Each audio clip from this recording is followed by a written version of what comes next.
There are moments in life that arrive without warning, quiet, ordinary seconds that suddenly open into something unforgettable. It happened on a cold, rainy afternoon in a busy café, the kind where people walk in hurriedly, dripping umbrellas and shaking off the chill. No one noticed the girl who stood just inside the door, balancing awkwardly on a prosthetic leg, her crutches trembling slightly as she scanned the room for a place to sit. Her face held the kind of tired determination that children shouldn't have to wear. She was only about 12, with hair tied back in a messy ponytail and clothes that looked worn from more than just everyday use. But what truly caught attention, not immediately, but slowly, like a realization settling in, was the loneliness in her eyes. Her name was Mara, and she had been walking for far too long, both in life and in the literal world outside that cafe. She just needed a seat. She just needed a moment to rest. And as she moved down the aisle, people looked at her but quickly looked away, pretending their tables were full, pretending not to see her struggle. That was the moment she stopped beside a man, a single father named Rowan, who sat with his two young children, Isla and Grady, both quiet, both watching Mara with curiosity instead of fear or discomfort.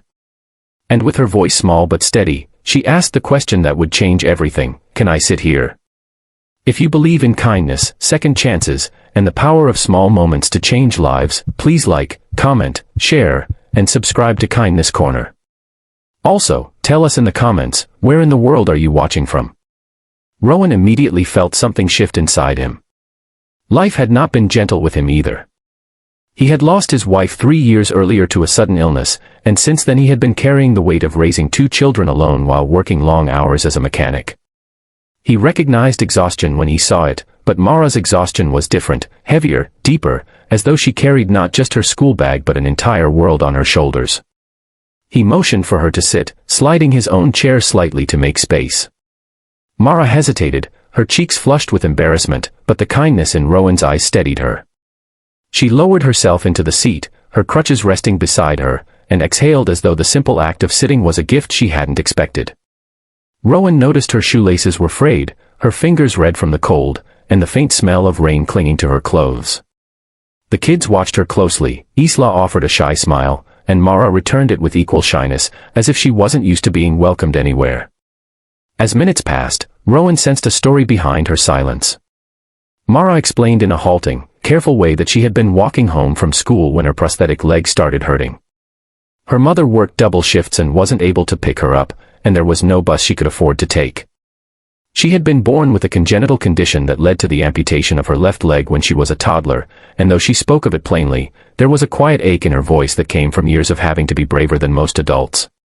She didn't want help, she said, she was used to managing alone. But today, something inside her had cracked, she just needed a space to breathe. Rowan felt a sting behind his eyes. He remembered all the days he himself had pretended to be fine for the sake of his children, the days he had smiled while breaking inside. Mara was doing that now, smiling not because she wanted to, but because she didn't know any other way to survive. The cafe, warm and bright, wrapped around them like a shelter from the world outside. Rowan decided, without saying it aloud, that he would make this moment count. He bought her a warm sandwich and hot chocolate, placing them gently in front of her. Mara froze, unsure whether to accept. Rowan reassured her with a simple nod, and for the first time since she had entered the cafe, her face softened. She ate slowly, as though savoring not just the food but the rare feeling of being cared for. His children began chatting with her, asking about school, hobbies, and the stickers on her crutches. Mara answered with shy pride, each question peeled away a layer of loneliness. Rowan watched the scene unfold and felt something rise in him, a reminder of how deeply kindness could heal, not just the receiver but the giver too. As Mara finished eating, attention returned to her expression. She confessed, in a voice barely above a whisper, that she feared going home. Not because anyone would harm her, but because her mother would be overwhelmed with worry and guilt once she learned how far she had walked alone. Her mother, Leona, had been working non-stop, ever since Mara's father left them. Money was tight, medical bills never seemed to end, and Mara often pretended she wasn't hurting to avoid adding to her mother's burden. Rowan's chest ached hearing this. He realized Mara wasn't asking for pity, she was asking for understanding, for someone to see her without judgment. Rowan decided he would drive her home. Mara's eyes widened in disbelief, and for a moment she looked as though she might cry. Not from sadness, but from the overwhelming unfamiliarity of being helped. As they stepped outside into the clearing rain, Rowan held the door open for her, and something inside Mara cracked in the gentlest way. She whispered that no one outside her mother had ever done something like this for her. Her voice trembled, and Rowan placed a comforting hand on her shoulder, reminding her she wasn't alone in the world, even on the days she felt invisible. When they reached her home, a small apartment in an aging building, her mother rushed out in panic, her face drained of color. But when she saw Mara safe, standing beside Rowan and his children, her fear dissolved into gratitude. Leona thanked Rowan repeatedly, tears streaming down her face.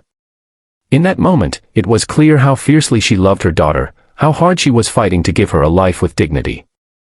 Rowan felt a familiar sense of connection, two single parents, both trying to do their best, both carrying burdens no one else could see. Mara turned to Rowan and suddenly broke into tears. Not sad tears, but tears of release, of relief, of finally feeling seen. She told him that his simple yes, his invitation to sit, to rest, to be welcomed, meant more than he could ever understand. Rowan hugged her gently, promising that kindness would always have a place in this world, even when life felt merciless. If this story has touched your heart, please like, comment, share, and subscribe to Kindness Corner. Your support helps us spread more stories of hope and humanity. Before you go, tell us in the comments, what part of this story moved you the most?